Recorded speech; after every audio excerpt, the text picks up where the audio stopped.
नमस्कार। आर्यवर्त टाइम्स में आप सभी का स्वागत है।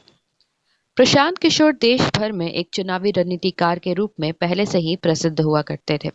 हालांकि साल 2025 में उन्होंने पॉलिटिकल पार्टी जनसुराज की शुरुआत की, मगर उस चुनाव में उन्हें बड़ी हार मिली।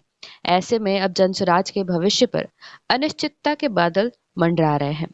हम आपको बता दें कि बिहार की राजनीति में एक नई ताकत बनने की कोशिश में लगे प्रशांत किशोर को 2025 के बिहार विधानसभा चुनावों में उम्मीद के उलट जनता ने नकार दिया था।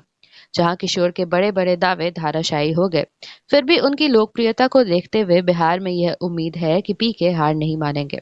और अगर अपने पहले ही चुनाव में वो इतना बड़ा बज़ क्रिएट कर सकते हैं, तो आने वाले 5 सालों में उनकी मेहनत जरूर रंग लाएगी। मगर जिस तरह से विधानसभा चुनाव के बाद से ही प्रशांत किशोर अंडरग्राउंड हुए हैं और उनके पार्टी के नेताओं का भी उनसे मोह भंग हो रहा है, ऐसे में जनता में उनकी पार्टी को लेकर गलत संदेश जा रहा है। गौरतलब है कि पहले भोजपुरी गायक और राजनीति में नए नए आए रितेश पांडे ने उनकी पार्टी छोड़ी और अब केंद्रीय मंत्री आरसीपी सिंह के बाहर निकलने की अफवाहें भी तेज हो गई हैं।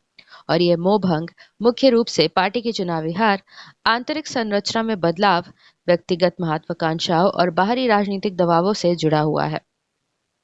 हम आपको बता दें कि रितेश पांडे ने भी अक्टूबर 2025 में ही जनसुराज ज्वाइन की थी और वह प्रशांत किशोर की होम सीट करगहर से विधानसभा चुनाव लड़े थे, लेकिन वहां से उन्हें बुरी तरह हार का सामना करना पड़ा था। और महज 2 महीने बाद ही 12 जनवरी 2026 को उन्होंने सोशल मीडिया पर अपनी पार्टी से इस्तीफा देने की बात बताई और इसकी वजह बताई कि वो अपने काम यानी संगीत और सामाजिक काम पर फोकस करना चाहते हैं, जिससे उन्हें इतना प्यार और सम्मान मिला है। ऐसे में कहा जा रहा है कि उनका ये मोह भंग जल्दी हुआ क्योंकि जनसुराज का चुनावी प्रदर्शन बेहद खराब रहा। पार्टी ने 238 सीटों पर चुनाव लड़ा था, लेकिन 235 पर जमानत जब्त हो गई और कुल वोट शेयर सिर्फ 3.4% ही रहा। और एनडीए ने 202 सीटें जीतकर एक तरफा जीत हासिल की।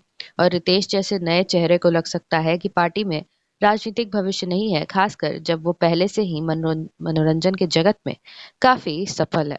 और पार्टी सूत्रों का भी कहना है कि यह फिल्टरिंग का हिस्सा है, जहां सिर्फ समर्पित सदस्य ही अब पार्टी में रहेंगे।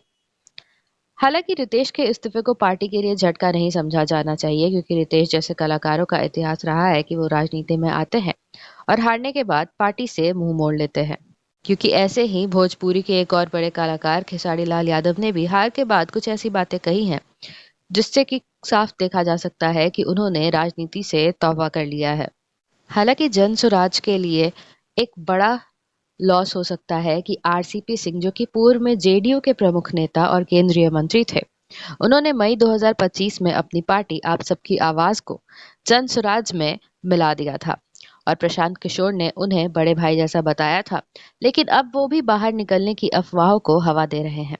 गौरतलब है कि 12 जनवरी को पटेल सेवा संघ के मकर संक्रांति कार्यक्रम में उन्होंने बिहार के मुख्यमंत्री नीतीश कुमार की तारीफ की थी और कहा था कि नीतीश कुमार और मैं एक ही हैं। ऐसे में आरसीपी सिंह का यह बयान नीतीश कुमार से दोबारा जुड़ने का संकेत माना जा रहा है, जो कि पहले उनके मेंटर थे। हालांकि जनसुराज की करारी हार से उनके राजनीतिक करियर को खतरा और पार्टी की आंतरिक संस्कृति में बदलाव शायद उन्हें भी रास नहीं आ रहा है।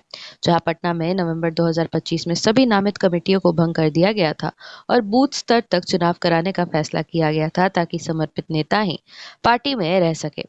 और आरसीपी जैसे वरिष्ठ नेता को यह फिल्टरिंग प्रक्रिया पसंद नहीं आ रही होगी, क्योंकि इससे उनकी स्थिति कमजोर हो सकती है। ऐसे में कहा जा सकता है कि जनसुराज अब संगठनात्मक चुनावों पर फोकस कर रही है, लेकिन अगर और भी नेता उनकी पार्टी छोड़ते हैं तो पार्टी की विश्वसनीयता पर भी असर पड़ेगा।